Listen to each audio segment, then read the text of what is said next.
along with Mark Knopfler and the great Chet Atkins. That was sweet, wasn't it? That's a nice song. And why worry? You know, it's correct.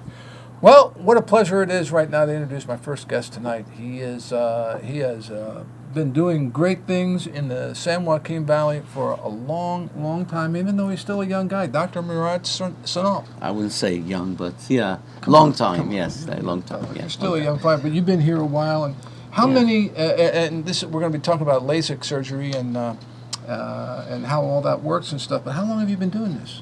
Well, I've been in Tulare since 1985, so it's a long 85. time. Yeah, I straight think I after the met you about residency. that. Yeah, straight after the residency from USC. Good old Trojans, right? Yeah. Yeah. So, long time Well, you went to Oxford University for the in- medical school. in England. Yeah, but America counts. USC. You know, Oxford doesn't have a football team. You were- They do rowing. Things like that. Cricket. It's the football and basketball that counts. Yeah. So did you grow up playing cricket? No, I hate cricket. It's just a boring game. But I did row in the college, not the Olympic type, but we did row and played squash, but like racquetball, tennis. Rowing is great, isn't it? Rowing is You got to be in shape. You have to be in shape. Plus, you have to be a team player.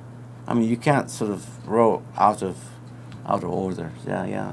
Yeah, when I see people rowing like that in those in competitively, Yeah. I think I'll be the guy that sits there and goes stroke, Well, rather than no, but you play basketball. Oh, I mean, yeah, so yeah. that's the same thing. It's well, team yeah, player. and it's a team player, effort. Yeah. You got a nice team down there. That's the game exactly, and the team actually, if the team is happy, they can take care of the patients better. Way, Yeah. not just the knowledge. It's not easy to organize that sort of team effort. Yeah, But it's a daily chore. yeah. Yeah. Well, you got a lot of happy workers.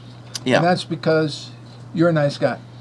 And Most you- of the time. Most of the time. Yeah. Hey, Most of the time. who- We can't. who- We can't. we be, all have our moments. Yeah. We can't right, be. Gus? We can't. We Just can't. ask Gus. He'll tell I you. don't. Yeah. Gus says Terrence, he's got his moments. I'll tell you that. To be 100%, it's good. But it's There's always great. artificial. No, Yeah. well, we never see it. Yeah. Having been a patient there myself, we don't see it. But we take the job seriously. Obviously, the patient, you're the priority. So You, the thing that I really appreciated when I came to you was your, what would they call that, bedside manner? You know what they say with doctors when they come to see you. His bedside manner was really good. eyesight manner, Yeah, eyesight yeah. or bedside. Okay. You're concerned. Yes, I and am, you yes. and you take it take it seriously, very very seriously, seriously. yeah. And But we should. you explain what's going on. But we Because I have know to. I was like, well, now wait a minute, what's that? What do we do? And when it's explained to you, it Well, makes most it- professionals do that, like you in the same way with your shows. I mean, and plus it becomes somewhat secondhand because you've been doing it for a while, and because it's part of the service. The service is not just flying the plane. You really need some in-flight service, right? Sure. And the baggage needs to be sort of there when you land. So it's an ongoing process. It's not easy, but we Well- try that. We try that. But and what's more important than your eyesight? So that carries a No, great there's some other things responsibility. which are important than eyesight. Really? Oh, I think so. I mean, Well, okay, I can think of a oh, few. yeah. But the thing is that it seems like to me it would be really complicated. It's not because of the previous ophthalmologists and physicians and scientists have made eye surgery very, very technical and very predictable, and the highest. I mean, I have to speak for all the ophthalmologists in the world, including, of course, in States.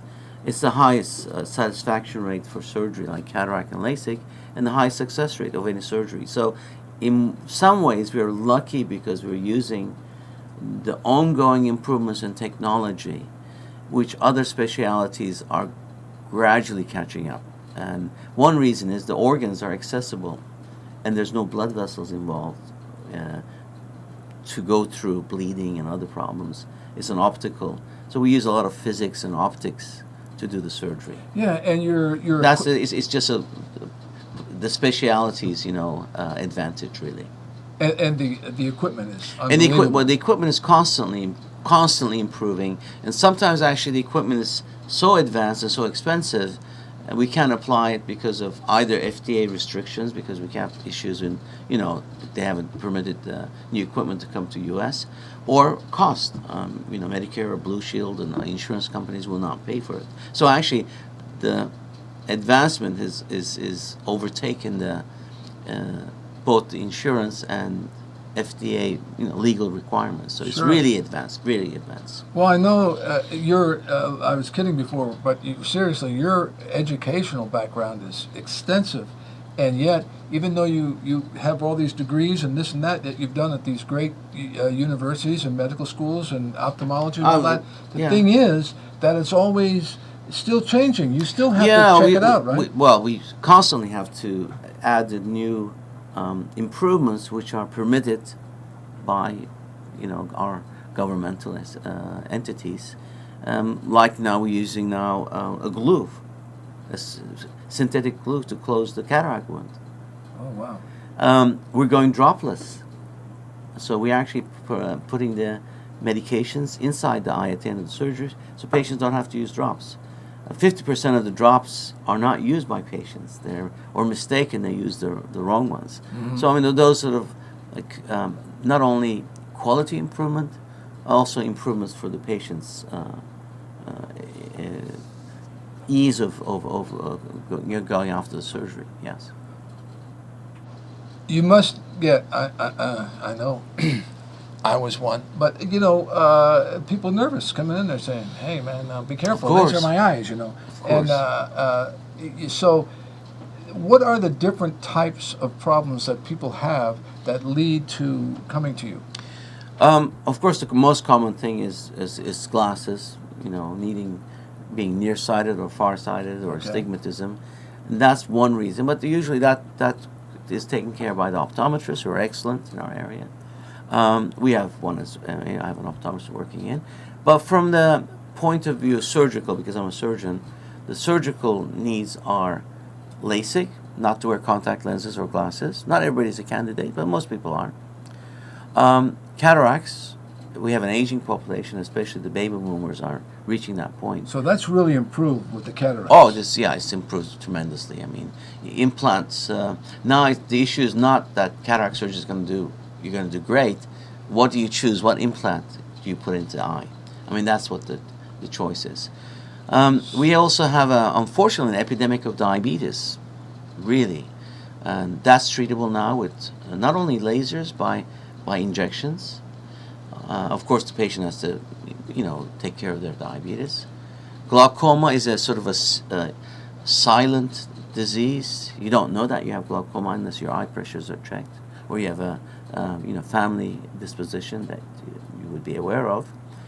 And the macular degeneration, and that's a big problem of aging population. And again, we have injections and new telescopic lenses to put in. So constant improvement, yes. And that's where I notice in your office there's like a room for this, a room for that, and then you go to this room over here, and they have these incredible machines. Yeah, in there. and they're expensive, that's unfortunately, but that we have to buy them. But yeah. that's what gets you to the root of each problem. Each diagnostics, yes. Right. The diagnostics actually by looking at the eye, then confirmation by the equipment. Yeah. For OCTs and fluorescent angiographies and Right. measuring the implants, powers and things like that. Yeah. Well, LASIK is a real gift. It's changed so much over the years. It's kind of like hearing aids. Now they have these great hearing aids for people to hear, whereas it used to be they'd be like, "Hey, what was that?" Or a big horn coming out here. And the patients expect perfect results. I mean, as a result, which is their right. I mean, if they don't get better than 20/20, sometimes they complain. I want to get it better than 20/20. So that's potentially there available. Of course, everything has a limitation. Technology has limitations, and the eye has a limitation. Yeah, what happens when you go through the process? You go through the process, and now, well, of course, that's a rough question because there's so many different type things you do. But like, say a person just regular coming in to say, I don't want to wear glasses anymore. I don't want to wear contacts. what's the process that person would go through? You find out, oh, he or she is okay. You know, you Yeah. check it all out with everything, and it's okay, perfect. We'll do it. So what's the process once you The do process it? actually is a very extensive examination, sort of from the front of the eye to the back, with multiple equipment. So we're actually trying to find reasons for not doing LASIK. It's funny. So if we find issues and things, we basically point out. So when the eye is perfectly anatomically or physiologically good for LASIK, then we do the surgery.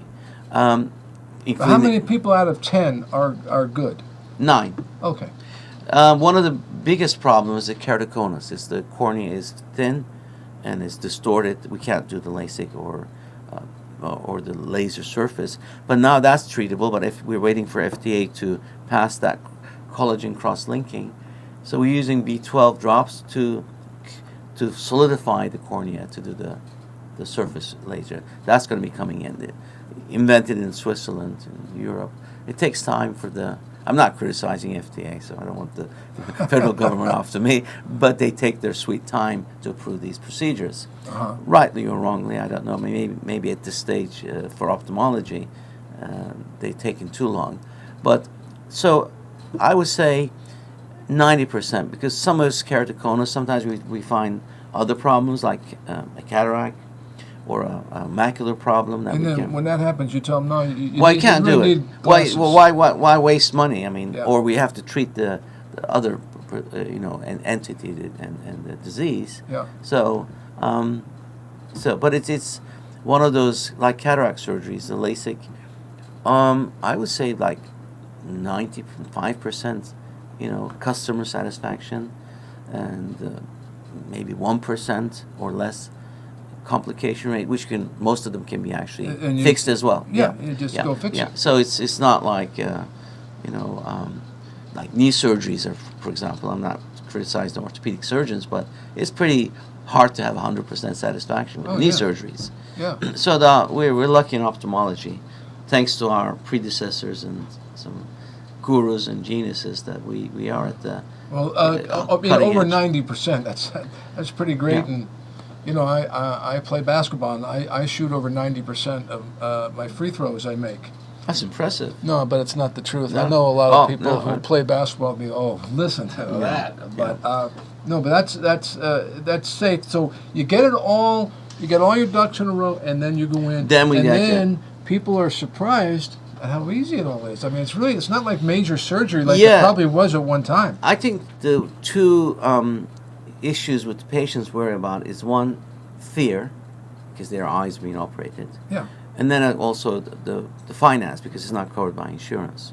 But if you project actually our fees haven't increased in the last 5-10 years because of competition, marketplace, despite the 2% I suppose inflation per year.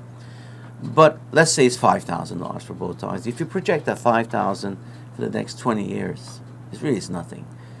They save money not having to buy glasses, Oh, yeah. or visiting doctors for contact lenses. Well, and how about insurance? Does insurance cover insurance it? doesn't cover it in Oh, it the doesn't? United States. Yeah, it covers them, I think, in England type of places, and maybe Canada partly. So That's odd, because Well- there's so many places coast to coast that are well, that are because doing this. It's a because huge because thing. it's so successful and essentially pain free, the insurance companies will be inundated or overwhelmed with LASIK. So I see. as a result, there's a sort of saying: the insurance companies only cover painful procedures, not successful painless ones. I don't know. Well, it must be an amazingly fulfilling thing for you and your staff and your colleagues who were in the business as well. Yeah. That older people. Well, yes, and especially somebody who's sometimes it still works. It works Yeah. well with older people. Yeah. And that's like having it's such an enrichment in your life. Especially sometimes we have patients who have never seen well Yeah. without glasses because they had to wear glasses as teenagers. And they can't believe. And then they get cataracts, and we can put these multifocal implants in. And it's the first time in their life they can look at their cell phone, computer, and and see the distance. Watch a movie, Mm-hmm. all inside their eyes. You know, the trifocals, whatever it's in, and they you know, we have that satisfaction. Yeah. Right. I have to admit, it's It's satisfying. gotta be, it's got to be. Yeah. I saw a video not long ago on YouTube where there was this little boy. He's like 2 years old or 3 years old. Had never heard a thing in his life. He was totally deaf, and they did something in his ears, and he had some, you know. And then they brought him in, and he's like sitting there. Did you see this? I mean, it was really amazing. Yeah. He's like sitting there, and he's like, you know. And they put the headphones on him, Yeah. and he's sitting there, and he goes like, "Wait." And then I'm So- gonna cry telling you about it because he smiled, Yes, and, yes. and it was one of the most incredible smiles I've ever seen. He's Yeah. hearing for the very first Yeah. time, and I'm sure you get that from a lot of your patients. Yeah, and also the ophthalmology, just to be sort of adding some prompt points for them. It had a lot of the first angiographies were done by ophthalmologists. First lasers for diabetes was used by ophthalmologists. First transplants, the corneal transplants, were done by the ophthalmologists, and also the implants. Really, Harold Ridley is the English ophthalmologist who came up with the idea to put Perspex implants after the Spitfires. Pilots had all these plastic remnants in their eyes from the cockpit shields. Sure. So he came out. So ophthalmology has been a lot of firsts in medicine. So I guess. I have to sort of thank those past geniuses to make this possible. Yeah, And- because it's such a delicate thing. yeah, right? and in U.S., the phaco machine, which is an ultrasound, we take the cataract. And Kelman from New York, your place, Dr. Kelman, he invented that machine in the U.S. and a lot of the new innovations for the implants were there. But that was a freer time. Unfortunately, we have more restrictions now, and some of those new innovations, unfortunately, are going to Not Asia. yet. Yeah, it is. Unfortunately, it is. Yes. Oh, it is going to. Because of a lot of the bureaucracy and restrictions to Europe and China and Japan. Unfortunately, so Of course, but then again, on the other hand, the business has come a long way too, right? It is. They have opened the doors. It is open, to the world. That's Yeah. nice. Yeah, the world is Yeah. providing the Yeah. the new techniques. Well, we're always catching up. Yeah. We're going to take a short break right now and come back, and we're going to talk about some of the stuff that Murad does away from this great work that he does. So we'll take a break and come right back.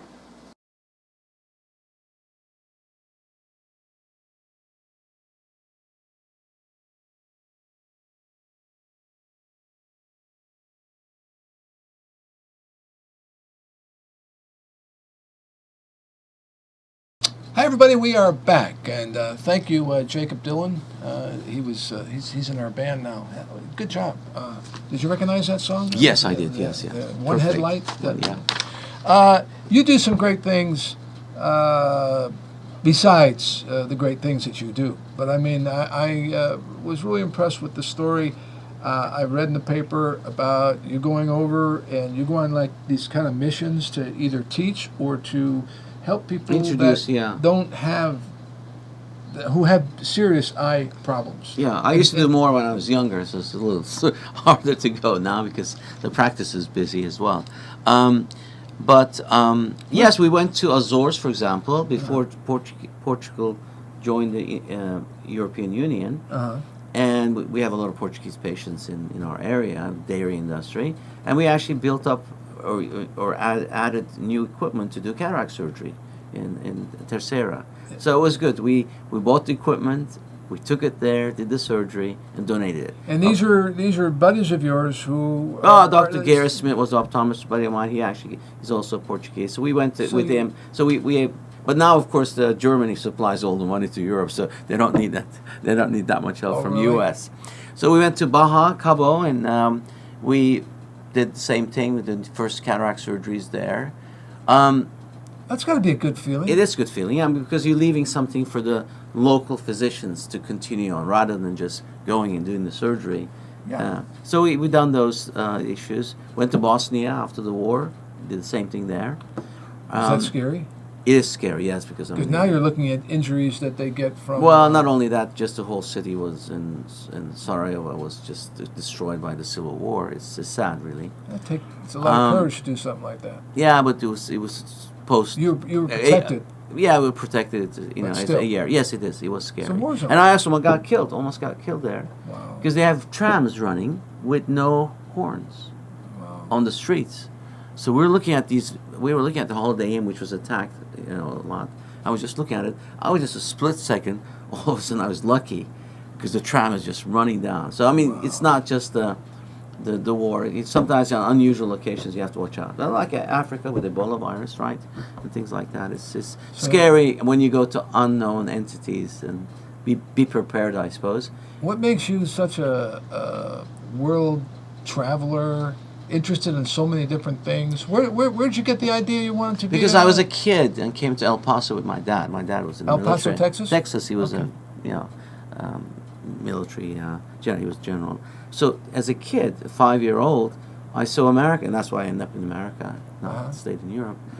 And then I think that's that traveling with Pan Am. I remember still that the Pan Am Airlines and seeing a completely new country. Yeah. And El Paso is still nice. It's not like obviously New York or LA, but for me as a kid, it opened my mind for traveling. Since then, I enjoyed the traveling. Cool. And what we live here, of course, the valley is very friendly, family oriented. Hopefully, our governor will fix the water problem. Maybe bring some water from Washington or somewhere else like that. That's pretty tough right now. Yeah, it's more important than the bullet train, but we'll see what happens. All of us here in the Central Valley. We depend on the farming and that. Yes. Right. So hopefully that will be. But you've been in Tulare for a number of years now. Yes, the home of the one and only Bob Mathias. Bob Mathias. Admiral Zumwalt, yes. Those are Rayford Johnson, Kingsburg. Yes, come on. Those are big names. And, and Bob Mathias was a dear friend of mine. And thank you for the book, by the way. Appreciate it. You're welcome. You're welcome. Yeah, and he was just a wonderful person. Besides being a world-known athlete. Yeah. And 17 years old, he wins the decathlon. It doesn't happen that often. It's never, like ever again. It only happened once. Yes, to win the Olympic gold medal in the decathlon at 17. But and I know Tulare's proud of him, and they're proud of you. Oh well, it's a good little town. It is a good little town. Yes, it has lots of advantages and potential. Good. Yeah, potential. Well, it's a pleasure having you here, and continued success. Keep doing what you're doing, and come see us anytime. I appreciate it. Thank you for inviting me. All right. Thank you. It's great to see you. Thank you, Chris. And we're gonna put on the screen the numbers where you can get a hold of Dr. Sunalp. That'd be nice. It's called the Sunalp Laser Vision. Yeah, by the way, was there a guy named LASIK? Oh no! Did he start it? No. There was it's an acronym, but yeah. Maybe I should change my surname to LASIK. That would be nice. That would be a smart thing to do. LASIK Sunalp. Yeah, LASIK. Yeah, it sounds like a soccer player. Well, they make more money than we do. So you should do that. Great having you here. Thank you very much, Chris. And we're going to take a break and come back with Dan Taylor right after this.